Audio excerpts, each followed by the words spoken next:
Hello everyone. Today we are going to talk about factory design pattern. You can see from the diagram we have a client application. This client application wants to create an object which is of type circle or square or rectangle. To do that, it needs to talk to another class called as shape factory. This shape factory is going to take a parameter from client, and based on the need of the client, it is going to create any of these instances at the runtime and give it back to the client application. So this helps a lot with respect to maintainability of the code. So tomorrow if there is another concrete implementation I need to do for shape, I can add it over here. Let's take an example of a sphere. So tomorrow I can actually create a class called a sphere and just plug in here, and I need to write a case here inside the factory to basically create a sphere class object, and whenever the client demands, he can easily give it back to the client. So with respect to adding the code, it is very much useful. So let's try to write some code. So I'm going to create a interface called as shape. So it's very easy. I'm going to write an interface called as shape here, and I'm going to create a method called as draw. So as this is an interface, I don't have to give an implementation. I just clicked on Shift Control F to format the code. Now I need to create 3 implementations of this. So I'm going to say circle. Circle is a concrete class. So this concrete class is going to implement the shape. Okay, we are good. So now what it is saying, we need to implement the unimplement methods. So I have added it here. Then I'm going to type system.out println. Okay, just going to say that having circle here, I just put it as println. We are good. So I'm going to copy this because all 3 implementations will be almost similar. So I'm going to create another class. So the name will be triangle. So let me create triangle here. So here comes my triangle. So I know I need to change this to triangle.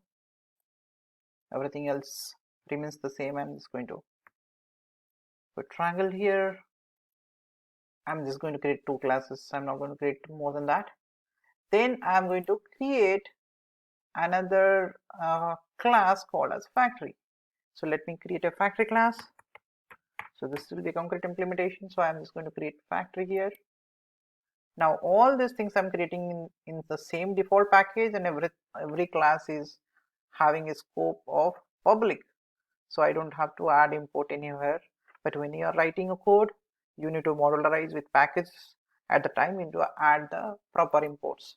So here, as I know what I'm going to do, I'm going to basically return an object of either a circle or a triangle. So I'm going to write here, my output will be shape. I'm going to create a method of type get shape, of a name get shape, and the return type will be shape. And as I know, this is going to accept the input from the client. Let me take the input as integer, and I'm going to type like int type. Okay, let me just write some business logic here. Very simple business logic. If I'm going to write like this, if the type that is passed in is 1, I'm going to return an object of shape. So when I'm saying object of shape means it has to be concrete implementation. So I'm going to say that return a new object of type triangle.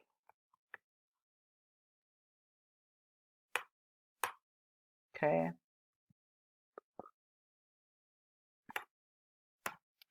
So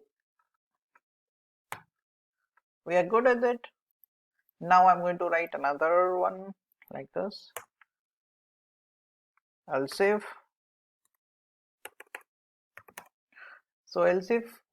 the type is passed in as 2, I am going to return an object of circle.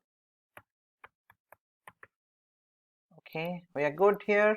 Now if we don't get into either if or else, I'm going to return null. So this completes my factory class. I'm just going to do a little more formatting, which will give a better look to this. So we are good with it. Now my main intention is to write a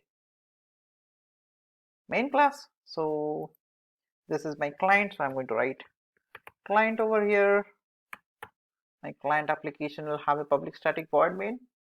Yes, it will have. So here I am going to create an object of factory. I'm not going to touch circle or triangle, or neither I'm going to create anything with respect to shape. My intention here is to create factory object here. Let me write a factory object here. So equals to new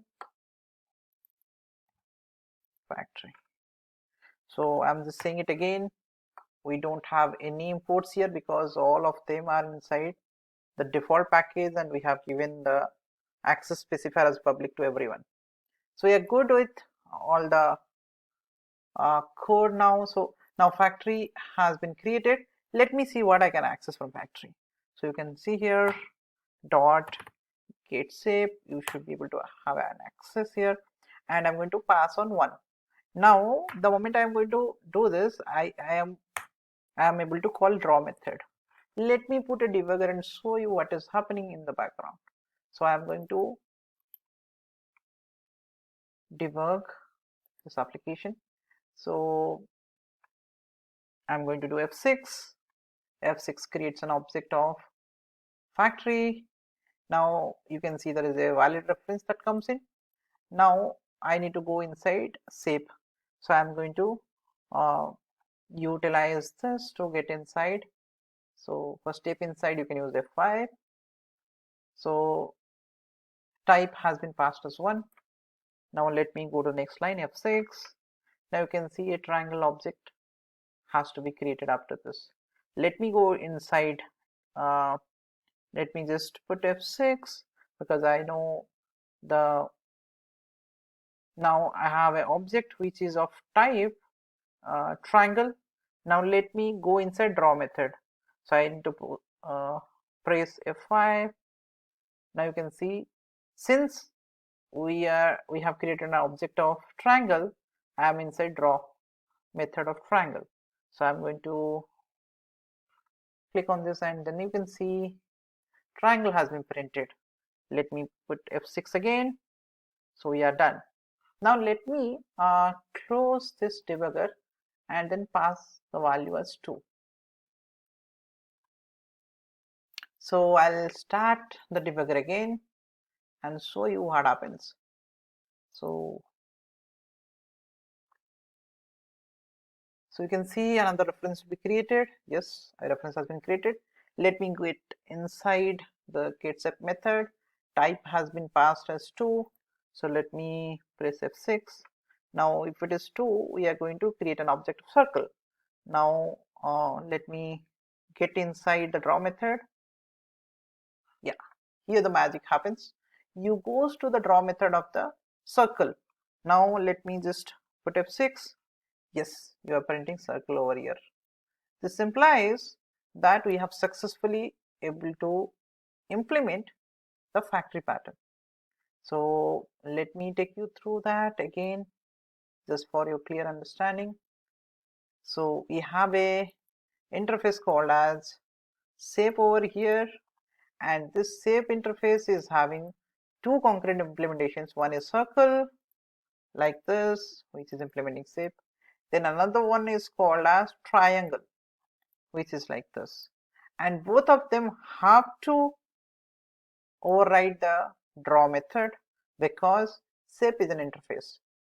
So if shape is an interface, all the methods have to be overridden in the concrete classes, which we have done. Now we have created a factory.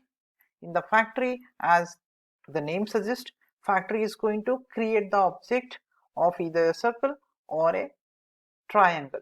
So the name is getShape, so it is going to return a type which is either a triangle or a circle. So both are of type shape, so I have given shape here, and this method will be called from the client with any type. Now the client has to send the type here. If the type is 1, I am going to create a triangle. If the type is 2, I am going to create a circle. So you come to the main application, which is a client. In the client, what you do, you basically create an object of factory, and then you pass an option which will help you to choose the class inside the factory class. So now you call the draw method, and I have shown you while debugging how at the runtime we do a dynamic dispatch to get the right implementation for a shape object. So yeah, this is all about a factory design pattern. Thanks everyone.